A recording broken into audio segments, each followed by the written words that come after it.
Magandang umaga kay Congresswoman Jervil Luistro na ikalawang distrito ng Batangas. Nakasali pala yung Lubo sa ikalawang distrito ng Batangas. Siya po yung chairperson ng Committee on Justice ngayon dyan sa Kamara. Congresswoman, magandang umaga po sa inyo.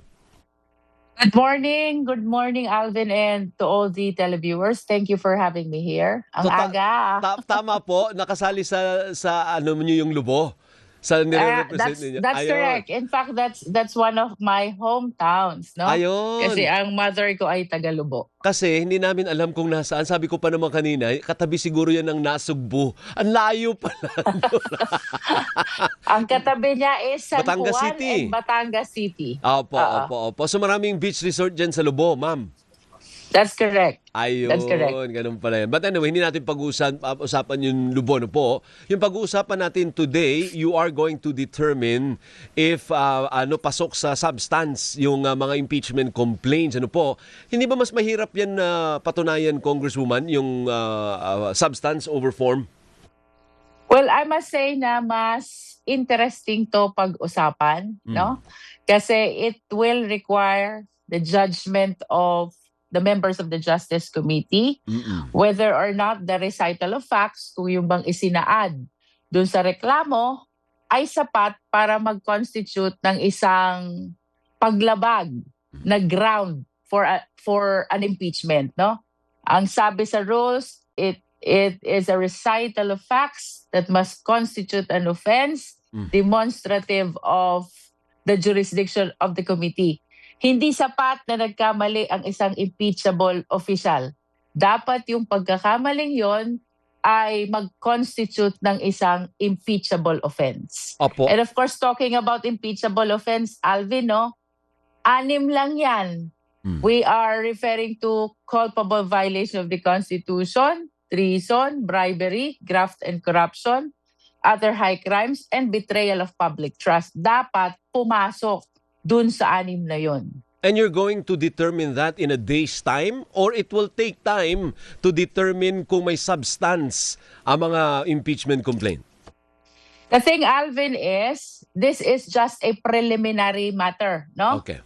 We're supposed to confine our process of determination to what appears in the impeachment complaint. Bawal pa kaming lumabas dun sa impeachment complaint. Bawal pa kaming mag-receive ng evidence. Opo. So kung ano lang nakikita namin doon sa complaint, how they wrote and drafted the allegations therein, yun lang ang magiging basis namin whether the impeachment complaint is sufficient in substance. So to your question, ilang araw ba ito tatagal? Depende sa palitan ng opinion ng ating mga miyembro ng justice, because at the end of the day, ang mga miyembro ng Justice Committee ang boboto whether or not sufficient in substance ang impeachment complaints. So lahat ng miyembro nun, pagbibigyan kung meron silang gustong sabihin, ilan ba miyembro ng Committee on Justice? The regular members are 39. That includes myself. Dami. Pero bawal ako bumoto. Bumoboto lang ang chairperson in cases of tie, no? And then we have 15 ex-officio members. Ito yung mga Speaker, Deputy Speaker, Majority and Minority Leaders and their deputies, no? And also the chairperson of the Committee on Accounts. They are allowed to speak and to vote, no? And meron din tayo sa mga minority na ex-officio members. I think if you will include the 15, that will be 39 plus 15, no? 64. Tapos yung hindi, correct, kung present lahat. Tapos yung ex-officio na hindi makakarating, they can deputize a non-member. So depende really on the attendance of the Kongs on a given or particular hearing day. So lahat yun pwede magsalita. Mahaba-haba yun, kung lahat yun mag-interpellate. Yes, that is why meron tayong ground rules. Nililimit namin yung kanilang manifestation to 5 minutes. Kung kulang pa yon, kailangan nilang maghintay ng kanilang second round, no? That is to maintain order and decorum during the proceeding. Opo, but you don't expect it to be resolved today? Or do you? Kaya bang i-expect yung resulta niyan by today? O mukhang mahaba-haba ito? It depends really eh. Pagka marami pang gustong magsalita, kailangan natin pagbigyan sila lahat. after all, this is a very important process kaya dapat ma-ventilate lahat ng issues na gustong i-raise ng mga members ng Justice Committee. Okay, so ipagpalagay natin na approve, ano po? Hindi ko po sinasabing aprubahan na, ipagpalagay lang natin na approve, what happens? At kung hindi man ma-approve, what happens? Okay, remember kahapon, parehas na declare na sufficient in form Correct. ang De Jesus complaint at saka ang Maza et al. Complaint, no? On the assumption na ma-declare sila na sufficient in substance as well, no? We will proceed to step 3. Yung step 3, mag-issue na tayo ng notice sa respondent to file an answer. Opo. And then, from the answer, pwedeng mag-file ang complainant ng reply. Opo. And then from the reply, pwede ulit sumagot ang respondent ng rejoinder, no?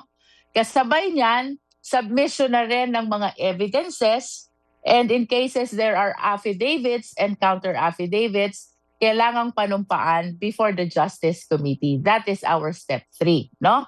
Ngayon, kung ang determination of sufficiency in substance is in the negative, ang sabi, for example, ng members ng Justice, hindi sila sufficient in substance, that will be equivalent to dismissal of the impeachment complaints. In which case, we will prepare a committee report and we will submit the same to the plenary subject to the approval by at least 1/3 of all the members of the Justice Committee. No, all the members of the plenary.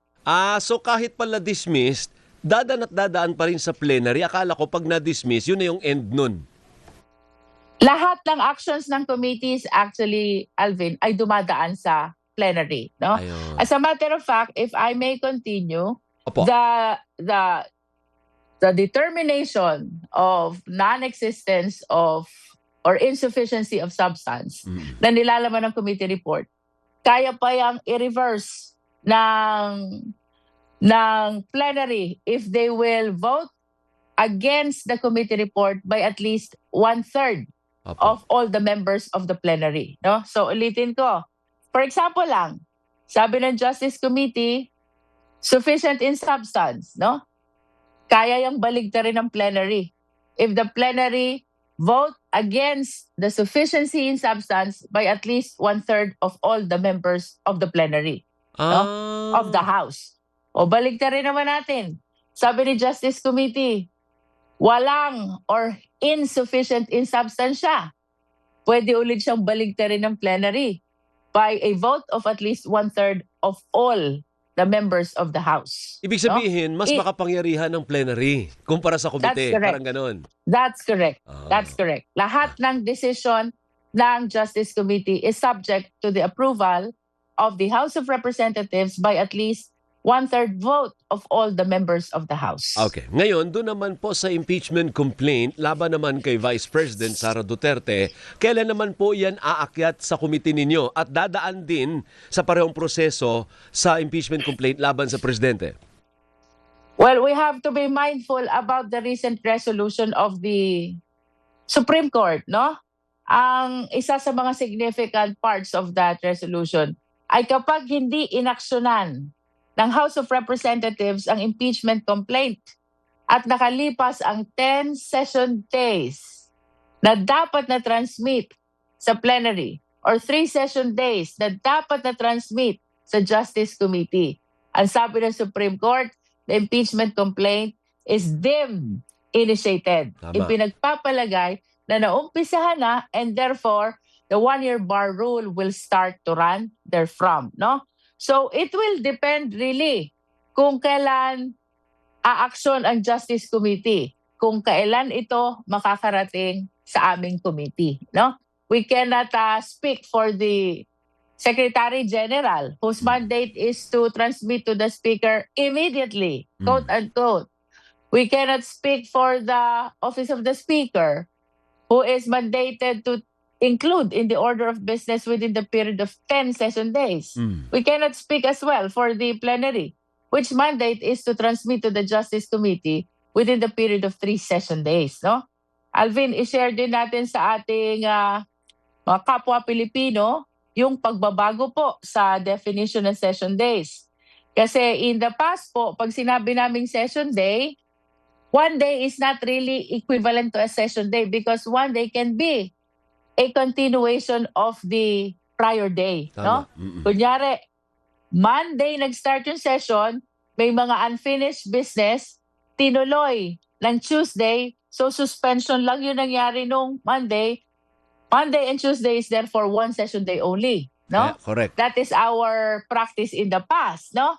Pero ngayon, ang sabi ng Supreme Court sa resolution, session day is equivalent to session days or calendar days when the House of Representatives have session. Ibig sabihin, ang bawat araw na may session ang House is equivalent to one session day. No? Okay. Ibig sabihin, bibilis or iigsi yung mga reglementary period na pre-provide under the rules. Like the 10 session days, the 3 session days, as well as the 60 session days within which the Justice Committee are supposed to submit its committee report to the plenary. Very good. Parang profesor na nagpapaliwanag si Congresswoman. Ano? Very, very good. Very, very clear, Sana Congresswoman. naiintindihan natin, ano? Kahit Hirap papano explain. nasi-simplify. Ano? Medyo komplikado pa rin, pero there is a element na nasi-simplify nyo, Congresswoman. And we're happy about it. Ano? At thankful na napapaliwanag ng ganon. So hanggang dyan muna tayo, Kong. Ano? Anong oras ang session nyo? Magmo-monitor na naman ulit kami kasi nila-live eh. We will start at 10 o'clock in the morning. Okay, sige, magmo-monitor po kami. Good luck po sa inyo sa Thank trabaho you, po ninyo, thank ha? you. Thank you po. Maraming Yes. salamat, Congresswoman. Mabuhay po kayo.